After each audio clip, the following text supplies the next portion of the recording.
Les assureurs ne sont pas les interlocuteurs privilégiés des entreprises pour la gestion des risques. Ils arrivent loin derrière l'inspection du travail et les avocats.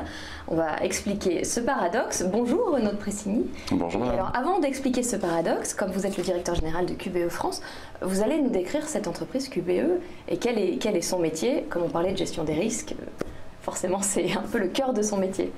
Donc, en quelques mots, QBE est un des grands groupes mondiaux de l'assurance et de la réassurance. QBE a réalisé en 2017 un chiffre d'affaires, donc un total de primes brutes émises d'à peu près 14 milliards de dollars. C'est un groupe d'origine australienne dont le siège est toujours à Sydney. On est en France depuis un peu plus de 20 ans et on est un assureur en France essentiellement dédié aux PME et aux ETI. Alors, c'est votre cible en France ou même sur le marché européen Alors, le groupe QBE est implanté évidemment en Australie, en Nouvelle-Zélande, également aux États-Unis, dans plusieurs pays d'Europe continentale, très implanté au Royaume-Uni, notamment sur le marché de Londres, qui reste un marché incontournable de l'assurance et de la réassurance, avec des cibles qui sont grands comptes, PME et ETI, d'une façon générale, vraiment spécialisés dans le risque d'entreprise. Notre spécialisation en France sur le middle market est quand même assez atypique. Parce qu'il est adapté au paysage très particulier de la France, qui est à plus de 90% composé de PME, voire de TPME. Absolument. On a effectivement souhaité travailler au plus proche de ce marché. On a aussi beaucoup de délégations régionales, puisqu'on est implanté essentiellement à Paris, mais aussi à Lyon, à Nantes, à Bordeaux et à Strasbourg, pour être au plus près de ces entreprises régionales. Et donc l'enjeu pour ces entreprises, c'est la gestion des risques, qui en fait peut venir gréver les résultats de nombreuses entreprises et qu'elles ont tendance à peut-être pas sous-estimer, mais du moins à ne pas intégrer dans leur logique de fonctionnement. Absolument. Quand vous dites grever leurs résultats, ça peut même être pire, puisque ces entreprises n'ont pas la résilience des grands groupes, n'ont pas la solidité financière qui leur permet de faire face à des crises majeures, et donc ça peut vraiment être un risque de ruine pour ces ETI et ces PME. Notre observation du middle market en France, de ces entreprises de taille moyenne et intermédiaire, c'est qu'elles sont de plus en plus confrontées aux mêmes risques que les grands groupes. Elles se projettent à l'international, elles sont impactées par la digitalisation, elles sont impactées par les révolutions de la supply chain, donc elles ont les mêmes expositions, mais elles n'ont pas en leur sein les expertises, les ressources, les moyens de faire face à ces risques et surtout de les prévenir et de les optimiser. Parce qu'on parlait bien sûr, donc le digital, le risque des pirates digital, maintenant c'est de plus en plus courant, on le sait, mais c'est vrai que les entreprises n'ont pas encore pris le taureau à bras le corps. Mais vous avez demandé une étude d'Opinionway en février, et ce qui est assez surprenant, c'est que finalement ce sont les risques humains, enfin surprenants sans l'être réellement, qui sont les principaux risques, parce que évidemment les risques d'accident du travail, les risques d'un tas de choses, mais le plus gros problème en fait c'est le problème de recrutement dans ces risques humains. Absolument. Donc, comme vous le disiez, on réalise maintenant depuis quelques années une enquête annuelle sur plusieurs centaines de PME et d'ETI. Et donc, l'enquête qui a été réalisée par Opinionway met en évidence le fait que la principale préoccupation des PME et des ETI françaises, ce sont les difficultés de recrutement. En tout cas, c'est le risque qui est perçu par elles comme étant en plus forte progression depuis 12 mois. Il y a évidemment, comme vous le rappeliez, les risques de marché, les risques réglementaires, les risques matériels qui sont les risques traditionnellement assurables. Mais cette montée en puissance ou cette prise d'importance des difficultés de recrutement est une vraie préoccupation. Oui, parce que le marché de l'emploi se porte incroyablement bien, entre guillemets, en France. On n'a jamais créé autant d'emplois l'an passé que depuis 10 ans. Mais résultat, ça fait ressortir un vrai problème d'adéquation entre les offres d'emploi et la formation. Déjà, on est en plein dans les débats sur la formation aujourd'hui. Les débats viennent d'être clos, mais pour autant la polémique n'est pas éteinte. Tout à fait. Je pense qu'il y a effectivement ce sujet d'alignement entre les besoins des entreprises et les filières, et probablement aussi un problème d'anticipation, c'est-à-dire que la reprise a été un petit peu soudaine et que j'imagine que beaucoup d'entrepreneurs, beaucoup d'employeurs ont attendu un peu le dernier moment avant de commencer à recruter. Donc ceci explique peut-être cela, mais c'est une véritable préoccupation qui a été, je crois, corroborée par d'autres enquêtes récentes. Oui, en fait, il y a aussi une évolution dans les métiers. On demande aux gens d'être de plus en plus polyvalents et notamment de s'adapter au digital. Donc ça crée peut-être des gens qui déjà passé 40-50 ans doivent se former à des nouveaux métiers. C'est probablement un des facteurs. Et ce qu'on a pu voir également, c'est que la reprise même si on l'anticipait. Pendant longtemps, le prix des matières premières est encore assez élevé. Il y avait beaucoup de choses qui incitaient aussi les entreprises à la prudence. Et vous le disiez justement, il y a tellement de risques qui peuvent être liés justement au coût des matières premières, au coût de l'emprunt, qui font qu'on peut être frileux à employer. Tout à fait.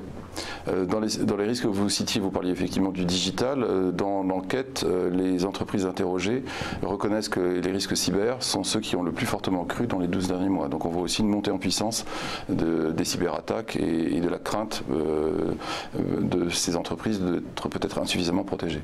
Donc là-dessus, vous intervenez forcément? On intervient effectivement. Alors notre spécificité, c'est que justement pour répondre à la problématique que j'évoquais tout à l'heure, on continue à développer des offres d'assurance, mais on les associe à des offres de services. Comme je le disais, ces PME et ces ETI n'ont pas les ressources en interne, donc on leur met à disposition des experts, on leur met à disposition des consultants. Par exemple, on peut montrer la cartographie des risques qu'on a réalisée sur le secteur des sciences de la vie, qui met en exergue les principaux risques auxquels ces entreprises sont exposées.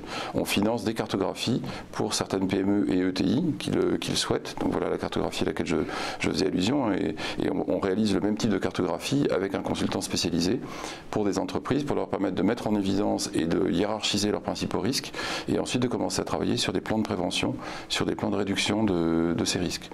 Autre exemple, on vient de lancer une offre pour les entreprises du secteur des sciences de la vie, à qui on propose également de se préparer à la gestion de la crise. Ce sont des entreprises qui sont évidemment exposées à des crises médiatiques majeures. On fait intervenir un consultant qui va travailler avec leur équipe de direction et qui va les préparer à la survenance d'une crise majeure et à la gestion de cette crise. Donc à chaque fois qu'on offre de l'assurance, on offre du service pour être un véritable partenaire de ces entreprises et les aider à améliorer leur risque.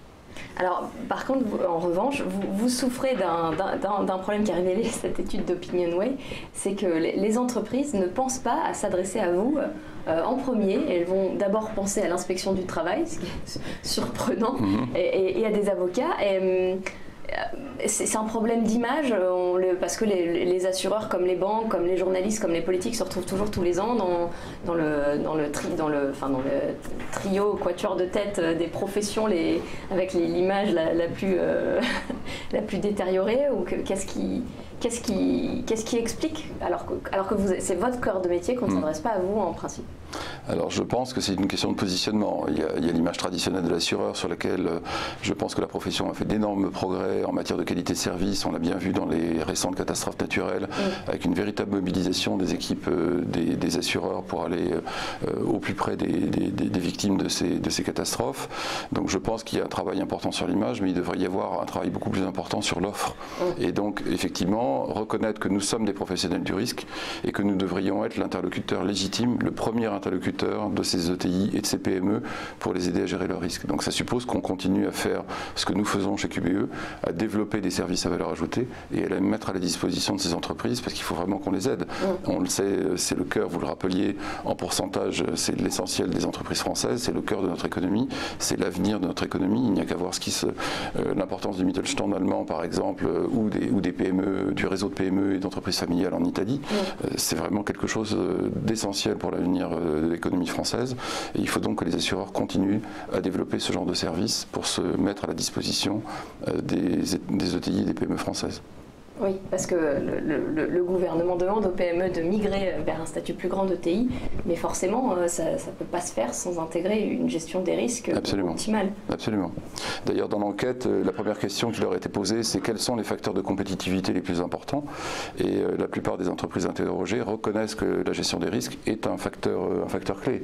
Certes, ça arrive après la stratégie commerciale et le positionnement prix et l'innovation, mais en quatrième position, les entreprises reconnaissent que la gestion des risques, c'est un facteur clé de compétitivité. Oui, alors vous le rappeliez en préambule, surtout pour une petite entreprise, un risque mal anticipé peut presque conduire à une faillite, ou du moins à... Pas presque, je crois qu'on peut dire effectivement, c'est arrivé un certain nombre de fois, qu'il s'agisse de risques matériels, de catastrophes mal assurées ou sous-assurées, ou simplement une crise mal gérée qui fait que l'image de l'entreprise est absolument dévastée et que l'entreprise finit par mettre la clé sous la porte. Malheureusement, c'est quelque chose qui arrive régulièrement en France. Alors, donc vous le disiez, ça doit venir de l'offre de la part d'assureurs comme vous. Donc cette cartographie aussi précise, je suppose que ça fait longtemps que vous proposez des cartographies. Bien sûr, elles évoluent au gré des nouveaux risques qui sont identifiés. Absolument.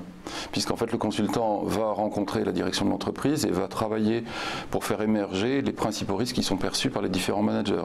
On se rend compte que ces risques sont souvent assez interdépendants d'une fonction à l'autre. Ensuite, ces risques sont mis en commun. Et le consultant anime la réalisation de la cartographie, comme je le disais, les mettre en relation les uns par rapport aux autres, hiérarchiser ces risques, essayer de les quantifier, et puis surtout tout de suite passer au plan de traitement, donc identifier les risques majeurs et commencer à les traiter pour les réduire. D'accord, donc ça sera votre mission, redonner confiance au PME. Contribuer modestement, puisque QBE est encore un acteur de taille modeste en France, mais contribuer grâce aux ressources du groupe QBE dans le monde à ce que la contribution des assureurs et leur image puissent s'améliorer auprès des ETI et des PME françaises. Merci Renaud de Pressigny, je rappelle que vous êtes directeur général de QBE France.